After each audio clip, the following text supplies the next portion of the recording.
Hey, so we're back, and I went to an indie show last night, and I wanted to talk about it because I really enjoyed it. Now, I did go to, so the show we're going to be on about is from TNT. Now, they normally do two shows. They normally do, well, this time they done Ignition and the DOA. I only went to the DOA this time. Honestly, I just weren't able to make the early. But I did go to the previous show. I did make a video on it, but I did intend to. I just missed the mark with it, frankly. But yeah, I went to the previous one and I really enjoyed it. I enjoyed the night show a lot more than the earlier show, so that's why there was a less urgency to go to the day show this time. And what I heard about the day show, it was good. I seen some spots, it looked pretty decent, but I haven't got really too much to say. I went to the last show, and if you didn't know what the last show was, it was the DOA, which was a deathmatch tournament. Now, I'm a fan of deathmatch wrestling. I am. I'm not like one of those guys who wants to stick fucking glass in my head just for someone to do. No, I just enjoy the art of it. I love Texas death matches. There's one of my classic matches. I'll do a match ramble on it, so I won't go on too much here, but it's a classic. I'll probably upload that later today, actually, thinking about it. I really enjoy that match. But so this was a tournament, so similar to CZW's Tournament to Death, which we'll talk about in a minute, actually. But this one, we had 4 matches that were in the tournament, at least. Then it went to semis, then finals. There was a longer bracket, but that was on YouTube, so on the TNT channel, which was covered by the actual guys who took me to this show, who I need to shout out more than once, definitely. It was the Group Chat Wrestling Podcast. Now, if you've not listened to them, they're really big in terms of the indies, the UK indies, but also they do cover not really WWE, but AEW and other stuff, really the indies. They really know the stuff, and they're really connected. So, again, thank you to a lot of them, mainly Mike. Mike's the guy who I'm really close with out of all of them, so he's pretty cool. So, shout out to Mike, give him a follow. He's starting uploading more content on his TikTok about the British indies and the podcast, so give them a follow, check them out, because they're really cool guys, and without them, I'm not at this event, and frankly, I enjoyed it. So, with the event, like I said, it was the 4-match bracket, and then you had the title match at the end. Now, the title match was between Tate Mayfairs, who has actually been on AEW Collision once, and I've seen Tate Mayfairs before. He's excellent. That guy's fucking phenomenal. But then also, he was against, what was the girl's name? I forget. But the point is, his whole gimmick at the minute was him getting a sheet of paper signed by 20,000 people. So if he got 20,000 signatures, he would have not had it as a death match for the title match. Now, they got that exposed crate by Lexi Moff. She exposed them. Darwin was not here. Darwin's great as well. I love Darwin. That's Tate's little sidekick. He's great, but he wasn't there this evening, so they had to confirm that Emerson Rain, that was the girl's name, Emerson Rain. So you have so Tate Mayfair had to have a death match tonight, which was the main event, which I thought it shouldn't have been a main event. Frankly, I didn't think it should have been. I thought the final of the DOA should have been the main event, but hey ho. But the main thing here was the DOA. Now, I weren't aware of a lot of people in the DOA in terms of the tournament. So we had oh god, so let me get the name. So we had the big ones were Big fucking Joe, Luke Jacobs, which I know Luke Jacobs before going in. He's great. We had Iceman and his son, Tomby. We had Schlack, whose shirt I got today, the other night. That is clearly the star. To me, he was the star of the entire night. I fucking love this guy, Schlack. He's great. Who else? We had Timmy. I forget Timmy's last name. His whole cowboy gimmick. And who else didn't I say? Oh, Isaac North. And who did Isaac North face? Oh god, the guy, I forget his name. Oh god, he was good though. That was a good match. But point is, I'm not going to go too much in depth because, it's just a ramble with my experience. Now, the matches as a whole were great. They really was. It was a very good atmosphere. The crowd were a lot more up for it than I thought, because the last TNT show I went, the crowd were a bit... It feels like there was a lot of newbies to indie wrestling, which you kind of get, but then they wasn't really shouting and screaming. We were on the balcony, so if anyone was there, let me know if you heard us. But the matches, I mean, definitely deathmatch wrestling. The highlight of the night match-wise, see, I would say there's 3 standout matches. There was Luke Jacobs' match against Timmy was excellent. Was that no? That was against Iceman. Luke Jacobs against Big fucking Joe. That was excellent. We had Schlack versus Tomby. I think that was my match of the night, definitely. And then Isaac North's first ever, I forget the guy's name he's against. I'm sorry about that. I'll get his name in a minute. But that was Isaac North's first death match, and that was excellent. I think he really sold that well. I think Isaac North had the whole creepy gimmick. I'll be putting videos throughout this video if I've not already. Now, the Schlack match was best, so it was a best 2 out of 3, but it was in terms of putting them through tables. That was sick. That one was very quick, and I fucking loved that. Schlack just comes in and just takes Tomby through the fucking table. That was sick. Then they had the records for the most thumbtacks match with Big fucking Joe's semi-final match. Or was that Timmy? No, it was Big fucking Joe, I think. I forget. But that was excellent. They set the record for the most thumbtacks in any sort of match. Which, if you've seen MGF versus Mark Briscoe, that's a very, very high bar. There was over 10,000. It was nuts. Again, the Luke Jacobs match, I'm not too familiar with the British Indies. This is the whole experience, but again, I'm trying to get into, thanks to the Group Chat Wrestling Podcast, guys, I'm trying to get more into them, and you do recognise Tate Mayfair's, if you don't know about Tate Mayfair's, he's very expressive, he's very cocky, very egotistical, and he's frankly excellent. He really is fucking good. Emerson Jane's excellent. She's really good. I like her all underdog stuff. I feel like she's definitely, there's something, it's not as, I don't want to say not as convincing, because she is great. I do like her wrestling. Everyone wrestling's great here. Iceman's the oldest here, but he's definitely, his age, but he's fucking ready. He's sick. He's just screaming, let's go, and all that. He's fucking peak. Big fucking Joe was excellent. I liked him a lot. I didn't expect to like him. He reminded me of Brody Lee with his appearance, but he's just fucking ready. He just goes for it. Schlack was the standout for me. Schlack was excellent. I mean, I don't know if Schlack come from CZW or GCW, whatever. He was like the big star they brought over. And Schlack's excellent. I mean, Jesus, that guy, he's fucking nuts. The look of him, he's a madman. That guy, I really like. Again, I bought the shirt. But, my friend Snotty, so he follows a lot more the indies and then, and the deathmatch stuff. And he even knew Schlack and Big fucking Joe. He knew Luke Jacobs as well, but mainly Schlack and Joe, because I took a picture. And he was like, it's fucking Schlack and Big fucking Joe. And I was like, yeah, Schlack is unbelievable. That guy's easily the standout. Tomby's match with Schlack was excellent because it was very much just gung-ho. That match didn't feel longer than 10 minutes. And for a best 2 out of 3, that kind of surprises. And I really enjoyed that little swerve of that. The Mayfair's match with Emerson James, so that was good because they changed the tarp. And then, they were going to go, it's not a death match, and it was. That was kind of weird. I didn't get the change of the ring mat or whatever. I didn't really get that. I think the problem with that match was, again, I don't think it was the right placement. I feel like that should have been the semi. I understand for the title. It was title versus title between Tate Mayfair and Emerson James, so that made sense. But it was more the sense of, I would have had that switched. Because I feel like the containment of that tournament being there, that should have been, and the trophy for the tournament for the DOA was excellent. Timmy won that. He was excellent. It's rodeo time. I liked him. He was funny. I liked the Dusty Rhodes polka dots. I liked him. He won the DOA against Schlack. Actually, the finish to their match was really good because they use a lot of fucking, obviously you get a lot of light bulbs. Yeah, you're getting a lot of, there's some nasty spots. There was, I think it was with Isaac, where they just put the pins in his head, and he was like, it's true deathmatch wrestling, you can tell. It was in the Timmy and Luke Jacobs match, I think it was, where they had the Squishmallow. They brought a Squishmallow out as a rep weapon, and they threw it around, and it kept getting thrown around the arena, and it got through around us, because it was in the ring, I swear to God, I didn't get glass, probably I went cut or anything, but there was a tiny bit of glass that fell. I was like, what the fuck?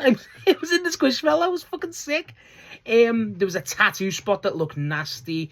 Honestly, I mean, if you're going into a death match, there was one of the nastiest bumps actually was in the Tate Mayfair's match. It was so he was using the chairs on Emerson, but Emerson put him through the chair or pushed him through. I forget what the exact scenario setup was, but the chair, the leg of the chair went in. I don't know if it didn't stick into his, but he fell and the chair leg was there, so it looked like it really fucked his shoulder up. That was a nasty ass bump. It was one of the nastiest bumps of the night, and that's really saying something. I think there was one with Timmy where they put a needle in his head. similar to, you know, as you expect with shit like this. And it was deep. It was fucking deep, and they had to pull it out. That was really wild. Like, I think a lot of the crowd were wincing at that, at a deathmatch show too. As an event, it was really good. I do think the problem I had, because we with the VIP in terms of like the seats and stuff, so that's why we got the balcony. We got a pre-match between Hayden and I forget the other guy's name. I apologize, but that was the pre-match, and that was pretty funny. You know, pretty entertaining, nice to see, you know what I mean? Just basically gives, you know, helping the company out. But after that, so like that finished at like 6:30, and then you wait in the hour, and it's like, that dragged for like an extra, that dragged a bit too much longer to 7:30. I understand you've got to wait, but that felt like that. They have the TNT love bombs, or whatever they were called, the basic fire dancers, stripper type of shit. That was like they were there like 4 times throughout the night, and like for me, I thought they were like, I had no problem with shit like that. Like the last indie show I went for them, they had like kids dancing and stuff, so it's good to give them some, like, you know, opportunities to people like that, you know, in other professions.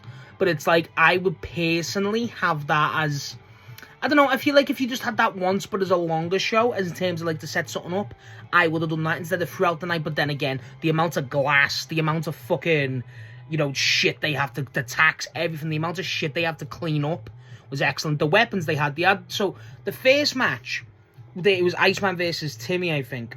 And they had like these things on the gloves, and they were punching the shit out of each other. And I thought it was just graters. It was like some shit that keeps pipes together. It was fucking nuts.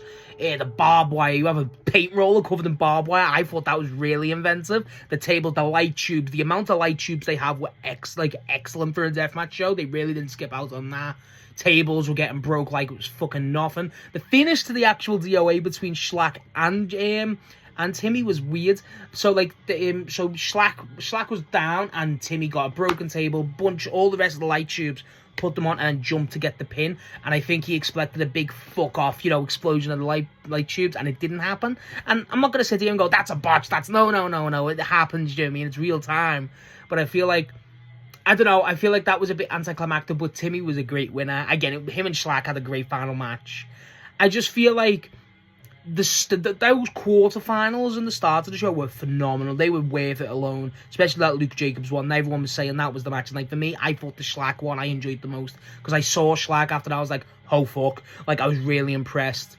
After the Schlack opener, quarterfinal match actually against Tomby, Tomby gets the mic and does a promo, and he's starting to get upset. You made everyone's dream come true. Then his dad, Iceman, come out, and he was like, look at me, boy, you know, I'm pushing him. So I'm thinking there's a few going on here. He's like, I'm talking to this as your dad. And then he goes, look, there's a big tournament coming over, and they confirm that the CZW are actually bringing the tournament of death over to basically cross over with TNT, and Tomby was the first inductee, which was a big moment for that sort of scene and stuff, I gathered, and that's pretty cool. Obviously, I'm aware of the tournament of death, so that's really cool. I'll probably go into that. And as it further went on, Schlack, after his match, he puts Timmy over, which was great. And then he has a little speech, and he goes, I've heard the CZW TOD's coming over. I'm the second ever entrant. I'm like, fuck yeah. So Schlack will be coming back. That's really cool. And honestly, overall, as an actual card, as an actual matches, I really enjoyed myself. Especially so, I think it's hard if you... So, like, I'm not too well-versed in the indies. I want to be. I'm not. I'm trying to fix that, you know, just because I watch wrestling basically all day nowadays anyway. So it's like, indies make sense, and I enjoy these times. Again, the group chat guys are the definite way to go if you're more interested in the indies. Definitely check those guys out. But it's, for me, like, I enjoy the people I go to with. They're all cool guys and gals, you know what I mean? They're nice to meet people and see those people talk wrestling. But I enjoy these shows. It's sometimes when you're watching New Japan, CMLL, AEW, like, I was going to say WWE, but fuck off. Like, that's a high level of wrestling. And that's like, you know, they're the best of the best. Again, you like your Kennys, your Bryans, even your AJs, you know, all people like this, you know, some of the greatest of all time. And a show like an indie show, it makes you realize, one, there's such a wide variety of wrestling, and I really enjoy that. But also, you can pick apart, like, look at Tate Mayfair's. I think Tate Mayfair's is excellent. He's definitely a great champion. And it's just like, that guy's got it. And you can see it from this early on. So it's cool to see these people develop and recognize these people each time. It's a really fun experience. Honestly, I do recommend people getting into the indies. I'm not massively into them in terms of well-versed, but I'm trying to change that, and I enjoy it. Tate's expressions are out of this world, really are. Luke Jacobs is a technical wrestler, is phenomenal. That guy's got the build, he's excellent. Schlack's just a fucking demon. Like, there's a bunch of fucking people to pick apart and go, he's excellent, he's brilliant, this is this. It's really good, and that's an aspect I really enjoy. But also the environment's very different. Again, I've been to countless AEW shows. Well, countless. I've been to like 10. You know what I mean? I've been to the UK ones. And I've been to, you know, other little shows. And I've been to other sporting events. And it's like, the indie scene and indie environment, even at this one, at TNT, is very different and very unique. And that's what I like about it. I remember watching AEW Dark a while ago for one of the Bryan matches. And I was like, this is very indie feeling in the best possible way. And that's what I can describe it as. It was really good. But the main thing is, for match quality, for work, because everyone did a phenomenal job. They really did. For a deathmatch tournament, it's hard to kind of get that over. Again, I'll get that over. Like, you know, you're going to go in with certain expectations, like, oh god, this, and it's still delivered. The matches were good. I think there was a bit of a momentum fall off towards the end, but that can't be helped. You know, when you're going so hard at the start, to kind of get that towards the end makes sense. Again, I would have switched the main events to the DOA final and the main event, but again, I get why. I just think, again, this is all minor nitpicking. This isn't like this was shit because of this. No, it wasn't. It was good. And some of the spots I got to see, again, light tubes in person, fucking nuts. And you're close. I feel like stuff like this, you get it. You do get it when you're watching it and you're like, I really fuck with this. I get it. It's charming. It's a really fun experience. And honestly, I've been to three TNT shows now. And I really enjoy myself. Again, I've got a bias, it's local, I have people I know there, stuff like that, but it's really fun. And you get to speak to some people too. I was speaking to the fucking guy who books Progress. He was fucking sick. He was really cool, guys, so shout out to him. But, like, stuff like this, and you get to see a lot of the wrestlers, you know what I mean? You get to see, I'm fucking sitting there and Luke Jacobs is walking around. I get to see my arch nemesis, Trent Seven, walking down the stairs. Urgh. There's law with that. But, like, there's a bunch of shit, and honestly, the main thing is, I look back on times like these, and this is where I enjoy it. This is where I have no regrets going. I enjoyed it. I could sit here and probably remember these matches for a while. The videos are excellent. Some of the spots are nasty. Again, if you're not a deathmatch wrestling fan, you're not going to like it. But TNT don't just do deathmatch wrestling, and that's very important. But these talents, especially with Tate, Schlack, again, Schlack's from the US. There's a bunch of, I think Big fucking Joe's from the US. Luke Jacobs is big on the British Indies. Emerson Rain. People like this. These are good-ass wrestlers. And yet they may not be on AEW, may not be on WWE, may not be in New Japan, may not even be in CMLL, whatever. The point is, with the indies, what I really like is, these are people that are more unique and more personable. Because not a lot, it's kind of fun. Like, a lot of people don't know about Tate Mayfair's. Not a lot of people know about Emerson Rain, stuff like this. And it's like, that's kind of the fun of it. But also, you know that they're good. So, I don't know what it is. It's a weird sort of thing I can't describe. But it's just fun to know and, like, have this more connection with these wrestlers. And it's really good. So, honestly, I've just rambled about it. I haven't broke it down. But, again, these, when I go in person, it's kind of hard to. But yes, genuinely, hats off to everybody who performed and booked and whatever with the TNT show. Shout out to the group chat wrestling podcast guys again, especially Mike. Thank you very much for taking me. I really do appreciate it. And really good show. If anyone wants to get more in the indies, and if you've went to the TNT show yourself, either this one or the early or any other TNT show, let me know what you thought below, because I thought it was a really fun show. But also, again, I don't know too much, so let me know what your match and night was. Just give me your thoughts, because I think it's a very interesting discussion, and yeah, the indies are fucking great.